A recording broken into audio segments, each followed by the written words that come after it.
Jacket ਵੀ ਤੁਹਾਡੀ ਸਾਰੀ ਪਾਟੀ ਹੈ, ਹਾਂ ਬੂਟ ਵੀ ਤੁਹਾਡੇ ਐਸੇ ਤਰ੍ਹਾਂ ਹੀ ਨੇ। ਯਾ अस्सलाम वालेकुम, ਕੀ ਹਾਲ ਹੈ ਬਾਬਾ ਜੀ? ਹਾਂ ਠੀਕ ਹੋ? ਕੀ ਖਾਂਦੇ ਪਏ ਹੋ? ਪਤੀਸਾ?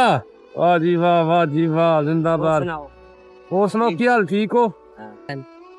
ਕੀ ਵੇਚਦੇ ਪਏ ਹੋ? ਹੁਣ ਲੱਛੇ ਲੱਛੇ ਕਿੰਨੇ ਦਾ ਵੇਚਦੇ ਹੋ? ਆ ਬੇਚਨੇ ਕੋ 20 ਦਾ ਤੇ 30 ਦਾ 30 ਰੁਪਏ ਦਾ ਕੋਈ ਬਣ ਜਾਂਦੀ ਦਿਹਾੜੀ ਸ਼ਾੜੀ? ਬਸ ਗੁਜ਼ਾਰਾ ਲੈ ਕੇ ਹਾਂ ਅੰਦਰ ਲਾਲਾ ਸਾ ਕੁਲਫੀਆਂ ਅੱਛਾ।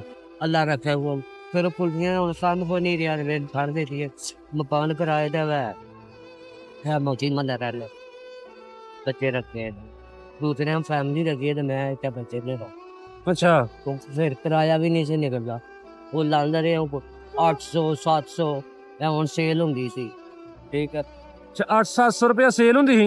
1000 ਦੀ ਸੇਲ ਹੋ ਜਾਏ 1000 ਦੀ ਸੇਲ ਹੋ ਜਾਏ ਇਹਦੇ ਵਿੱਚ ਕੀ ਲੈਣਾ ਸਾਂ ਫੀਸ 100 ਦਾ 120 ਦਾ ਵੇਚ ਲਾਂਗੇ ਕਿੰਨੇ ਵੀ ਅੱਬਲ ਇੱਕ ਜਾਂ ਦੋ ਫੀਸ ਵਿਕਦੇ ਸੀ ਉਹ ਬੱਬਲ ਨਹੀਂ ਸੀ ਵਿਕਦੀ ਝਾਗ ਬਾਹਰ ਕੋਈ ਨਹੀਂ ਸੀ ਵਿਕਦੀ ਜਾ ਕੇ ਤੇ ਖਾਸ ਨਹੀਂ ਸੀ ਵਿਕਦੀ ਹੁਣ ਇਹ ਸ਼ੁਰੂ ਕਰ ਲਿਆ ਕੀ ਕਰੀਏ ਰੋਟੀ ਤਾਂ ਖਾਣੀ ਉਹਦੀ ਕਮਾਣੀ। ਪੇਟ ਚ ਕਿਰਾਇਆ ਕਿੰਨਾ ਜੇ ਮਕਾਨ ਦਾ?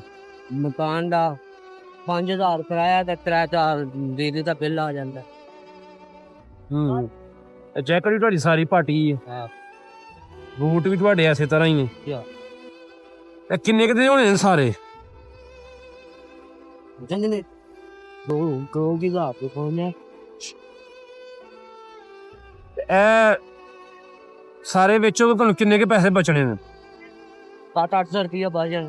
700-800 ਰੁਪਏ ਬਚ ਜਾਏਗਾ। ਉਹਦੇ ਵਿੱਚ ਕੀ ਜੇ? ਉਹਦੇ ਤੇ ਪਕਾਨੇ ਪਕਾਨੇ ਅੱਛਾ ਪਕਾਨੇ ਸ਼ਕਾਨੇ ਨੇ। ਹਾਂ ਚਲੋ ਤੁਹਾਨੂੰ ਤੋਹਫਾ ਨਾ ਦਈਏ?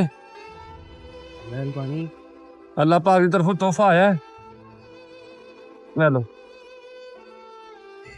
ਇਹ ਜਿਹਦੀ ਤਰਫੋਂ ਆਇਆ ਨਾ ਉਹਦੇ ਲਈ ਤੁਸੀਂ ਦੁਆ ਕਰਨੀ ਜ਼ਰੂਰ, ਠੀਕ ਹੈ? ਠੀਕ ਹੋ ਅੱਲਾਹ ਤਾਂ ਬਹੁਤ ਠੀਕ ਹੋ ਗਿਆ। ਅੱਲਾਹ ਤਾਂ ਚਲੋ ਦੁਆਵਾਂ ਜੀ ਯਾਦ ਰੱਖਿਓ, ਠੀਕ ਹੋ? ਅੱਲਾਹ ਖੈਰ ਕਰੇਗਾ ਇਨਸ਼ਾਅੱਲਾ।